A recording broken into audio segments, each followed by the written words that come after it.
ዝኸበርክን ኣሕዋተይ ከመይ ቀኒኹም ድሓን ደቐኒኹን ኣነ እግዚኣብሔር መስገን ፅቡቕ ኣለኹ ስኽካ ፅቡቕ ትብልዋ ተስፋ ገብር ሎማዓንቲ ካብ ካልእ ቪድዮ መፅአክን ኣለኹ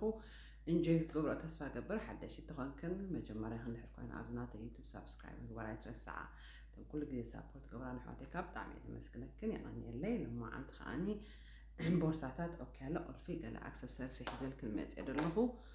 ኩሉ ግዜ ሲምፕል ነገር ተኸዲና ድኾነ ክዳን ተኸዲና ድሕሪ ኣክሰሰሪስ ሓዊስናሉ ኣፀቢቕና ዝንጥ ንብል ማለት እዩ መጀመርያ ቦርሳ ክንጅምር ኢና ቦርሳ እዚ ካብ ሺኢን ኦርደር ዝገበርክዎ ቀዳማይ ደይ መፅ ክስታይ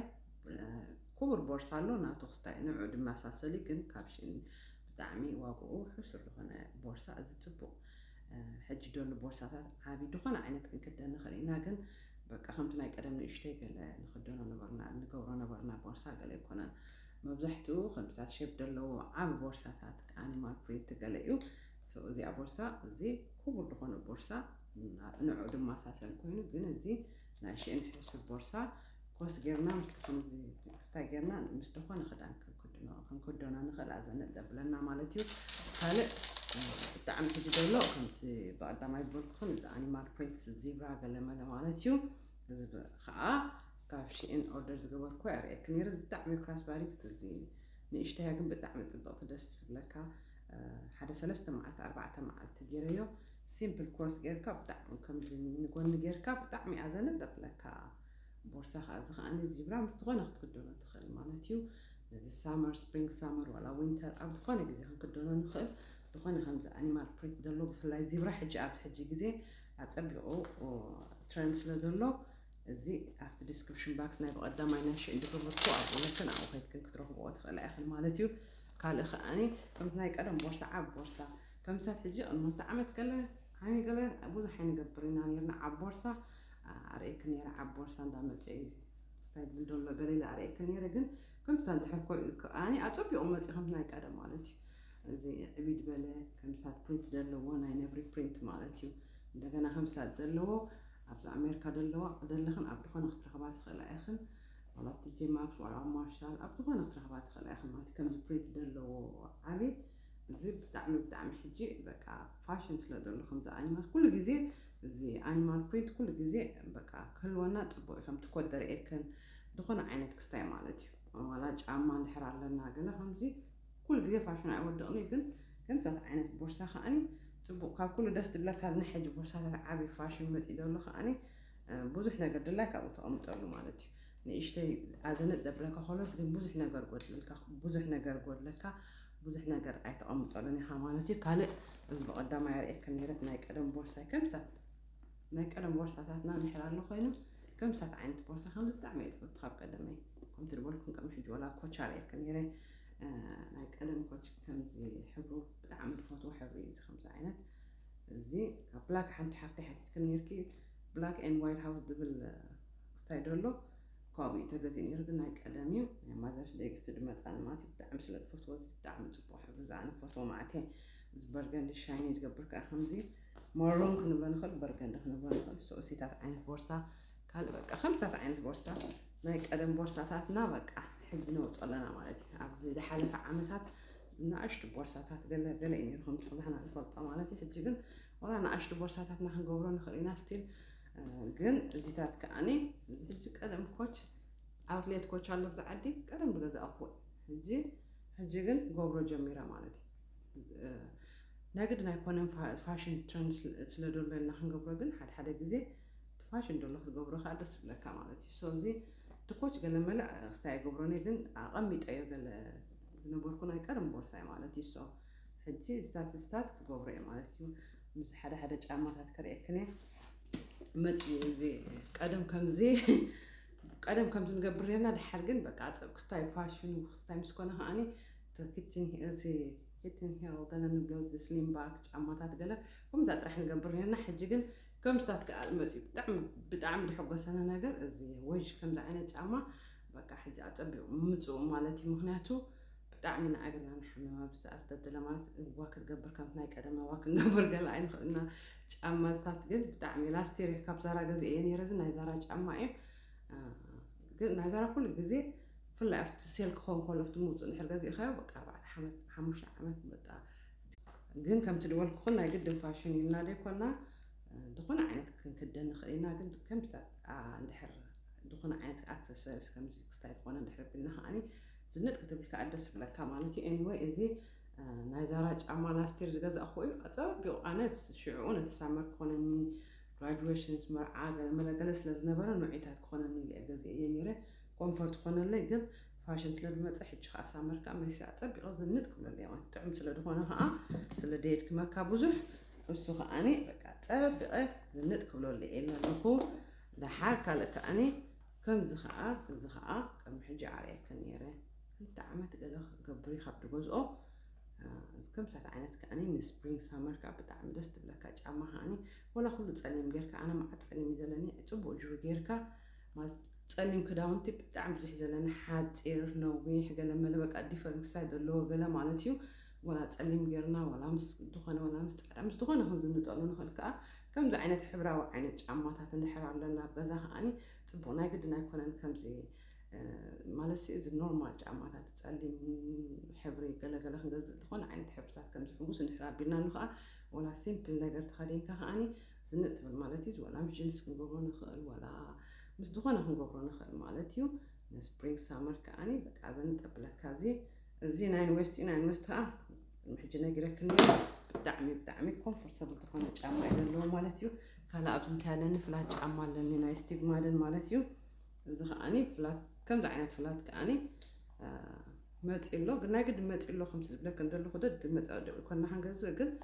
ኣነ ቀይሕ ጫማ ትፈልጣ ኢኹም እታ ናይ ዛራ ገዚአ እያ ዝነበርኩ ብጣዕሚ ካብ መጠነ ላዕሊ ገይረ ፍላት ክስታይ ስለ ዘበልኮ ሕጂ እዚ ፀሊም ከዓኒ ግን ካብ ሲምፕል ፀሊም ዝገዝእ ከዓኒ እዚ ክስታይ ዘለዎ ማለት እዩ እዚ ከምዚ ጎልደን ነገር ዘለዎ እዚ በቃ ዘንጠብለካ ካብ ሲምፕል ፀሊም ጥራሕ ትገብር ዝኾነ ከምዚ ገይረ ዘለኹ ጎልደን ነገር ጌርና እዚ ቁልፊ ገይረ ዘለኹ ቁልፍታት ከርእየክኒ እዚ ቁልፊ ገይረ ዘለኹ ሲምፕል ጎልፊ ገይረ ዘለኹ ግን ጅሩ ስለ ዝሓወስኩሉ ኣፀቢቕካ ዝንጥ ትብል ማለት እዩ ድሓር ወላ ድኾነ ዓይነት ናይ ታሕቲ ጌርና ስከርቲ ገይረ ኣለኹ ኣነ ናይ ታሕቲ ድኾነ ዓይነት ጌርና በቃ ከምዚ ኖርማል ቁልፊ ጌርና ወይ ቁልፊ ወላ ከይገበርና ጅሩ ጌርና ጅስታት እንድሕር ኣለዎ ከዓ ካብ ሲምፕል ጫማ ከዓኒ ኣዘንጥ ኣብለካ ማለት እዩ እዚ ስቲቭ ማደኒ እንድሕር ረኺበዮ ኣብቲ ክስታይ ኣብቲ ዲስክሪፕሽን ባክስ ገብረልክኒ ካብ ኖርስቶር ሙራኬ ገዚአ እዮ ንስፕሪንግ ሳመር ክኾነኒ ኢለ ሓደ ወርሒ ገለ ኸውን ካብ ትገዝኦ ስካብ ሕጂ ምስ ወረቐት እዩ ዘሎ ምክንያቱ ስካብ ሕጂ በረድ ስለ ዘለና ንሕና ትማሊ ሕጂ በረድ ነይሩ መዓት በረድ ሙሉእ ተሓዲሩ ማለት እዩ ስለዘይገብሮ ግን ስፕሪንግ ሳመር ክኾነኒ ኢለ ገዚአ እዮም ማለት እዩ ሕጂ ሲምፕል እዚ ጌርና ድኾነ ዓይነት ክዳን ጌርና እዚ ጌርና ወላ እዚ ጎልደን ሕጂ ጎልደን ናይ እንድሕር ጌርና ኣሎ ወላ ሲምፕል ወላ ክንገብር ንኽእል ኢና ሚክስ ጌርና እዚ ዝንጥ ንብለሉ ካብ ሲምፕል ጫማ ከምሳት እንድሕር ኮይኑ ከዓ ብጣዕሚ ደስ ይብለካ ማለት እዩ ካልእ ቁልፊ ገይረ ኣለኹ ሕጂ ክዝረአዮ ከምዚ ገይረ ዘለኹ ዓይነት ቁልፊ ዝኾነ ዓይነት ቁልፊ ሕጂ ዝጎልፎ ገይረ ዘለኹ ሲምፕል ጎልፎ እዩ ግን ወላ ጎልፎ ወላ ካምቻ ወላ ክዳን ድኾነ ዓይነት ክስታይ ጌርና ኮት ዊንተር ክኾን ከሎ ሃምቲ ቀዳማይ ዝረኣ ክኾን ከዓኒ ካብ ቦት ጌርካ ወላ ድኾነ ክስታይ ጌርካ ብሌዘር ገለ ጌርካ ከዓኒ እንድሕር ቁልፊ ሓዊስካ ከዓ በቃ ዝንጥ ትብል ማለት ዝኾነ ከምዚ ቁልፊ በቃ ካብ ድኾነ ክትረኽባ ትኽእላ ኢኽን እንድሕር ሪኢኽን ከምዚ ዝኾነ ኣዘንጥ ኣብለካ ማለት እዩ ቅድሚ ሕጂ ናይ ኣማዞን ዝገዛእኹ በርገንዲ ኣለኒ ኣርኤክን ነይረ ሕጂ እሱ ኣብ ቀረባ ስለዘየለ እዚታት ከምዚ ቁልፊ ፎቶ መዓት ኣንስቶ ኣብ ዝረኸብክዎ ክስታይ ይገብር ማለት እዩ ናይ ሕጂ ጥራሕ ኣይኮነን ግን እዚ ሕጂ ከምኡ ጎልደን ዘለዎ ማለት እዩ ናይዚ ኣብ ማዓንጣኻ ዝግበር ቁልፊ በብሕብሩ ገለ ደስ ዝብለኒ ከምዚታት ከምዚ ክንገብር ማለት እዩ ሲምፕል ነገር ጌርካ እዚታት ጌርካ ዝንጥ ትብል ማለት እዩ ካልእ ሲልቨር ነገር ከምዚ ዝኾነ ነገር ናይ ላዕሊ ገይረ ቁልፊ ክገብር ደስ ዝብለኒ ሕጂ ከዓ ኣፀቢቑ ከዓኒ ኣብዚ ሕጂ ከዓ ትረንድ ስለ ዘሎ ከዓ ወላ ትረንድ ኣይኹን ከዓ ንኩሉ ግዜ ክኸውን ማለት እዩ ተቐምጦ ድሓር ከምዚ ሕጂ ክመፅእ ከሎ ክስታይ ትገብሮ ግን ቁልፊ ኩሉ ግዜ ወላ ትረንድ ኣይኹን ከም ኣብዚ ክስታይ ከተዓጥቆ ኩሉ ግዜ ኣዘንጥ ስለ ዘብለካ ድሕር ኣለና ከምስታት ናይ ግድን ኣይኮነን ብዙሕ ክንገዝእ ወላ ሓንቲ ድሕር ኣላትና ኣዘንጥ ኣብለካ ነቲ ክዳውንትኻ ክስታይ ክገብር ከለኻ ማለት እዩ ኣብ ኖርማል እዚ ሕጂ እንተኸድን ኢልካ ትሓስብ ከለኻ ድኾነ ካምቻ ድሕር ኣለና ሲምፕል ጅሩ ጌርና እዚ ቁልፊ ጌርና በቃ ኦካላኻ ጌርካ ኦካላኻ ራእይክኒ ኦካለኒ ጌርካ ዝንጥ ትብል ማለት እዩ ኣነ ብጣዕሚ እየ ከምዚ ዝፈቱ ቀይሕ በርገንዲ ጎልደን ገለ ከምሳት ፎቶ መዓት ከምኡታት ኣለኒ ንሶ እዚ ሲምፕል ነገር ጌርካ ከዓ ከምዚ ጌርካ ዝንጥ ትብል ሕጂ ቁልፊ ገይረ ዘለኹ ሕጂ ጎልደን ሕጂ سيمبل نعزنا خمس جيرنا اللي هوبس جيرنا حركة مزجيرنا زي ولا مستخدم أنا قد أزنت بلا كمان خمس خيط مالتي دس بلا كأزنت كهتخيل كالي كأني أو كالي آخر كان حجي مالتي أو كالي خاني زي أبي يدور أو كالي تاتكم متاتي متيدو لهم اللي أسر تجير رخيبية مالتي زي أريك كان نيرة خون I don't know خب أمازون أوردر قبلكم مالتي زلاني كالي آخر كان يزتات كأني كاب شيء كأني بحسب 4 أو حدا خطأ أوردر أو حدا باكو بحسب 4 سد متخاني زلاني زخالو دعم تبغى دست بلا كهنشات أكلات بعير الماتين تحدين هذا شيء قبل كن خليبه بحدا أمازون قلت رخبوا أي خلينا كبر دبلا إيه كبر دبلا خبلا كن حشر كلش كن كم بناشين أنا كنا زين 4 بحسب دمت خلص بدعمها أني بقى دست بلا تبغى أكلات ماتين دا قبل ولا خريج كنا خليه همزن دا قبل مالتيو زي جري خو بس أنا تفلا زي حب زي بدعم فتيان بين هذا حاسبني رخو أمازون جن زي أبد مصر أخو أبد ناشئين بقى بدعم تبغى زخ كل زي جري كده لو بقى أنا سامر زي جزء عند حرق زي هنا نقدر نكون عند حرق جزء ده اللي هون it's up to you guys جن عند حرزنة كتب له اللي هون instead of كالب مجزاء زي حدا يعني تجينا عندنا أمازون نزلنا ناشئين quality وتبغى so زي ده غيرنا بكيش اللي حرالنا ولا بتخون أنا قرن نحرم كيد دينا دول له حجة وكالة ترند دول له وكالة إزلوا خونه نقدر نكون جنزب كن كتفاس أو 5 ديسات كم تندا قبرنا زين وكالة بقى simple نقدر قد كا ولا ميك أب كي قبر كا جوري غير كا نشتي أبزي دخونا جلاس كلا غير كان نحرت تنديت فتوى حواتي مالتي دخونا كم زعاب جوري قلا نحرت فتوى ميك أب ديت فتوى نحر لهن simple نقدر زي غير كا زي وكالة غير كا أم زبال خون كفتات كلا غيركا وتقفل كلها زنت بالدس بلاكا مالتيو زي أنا هم زمان معي نجار after description box قبل كنا خلي زيتات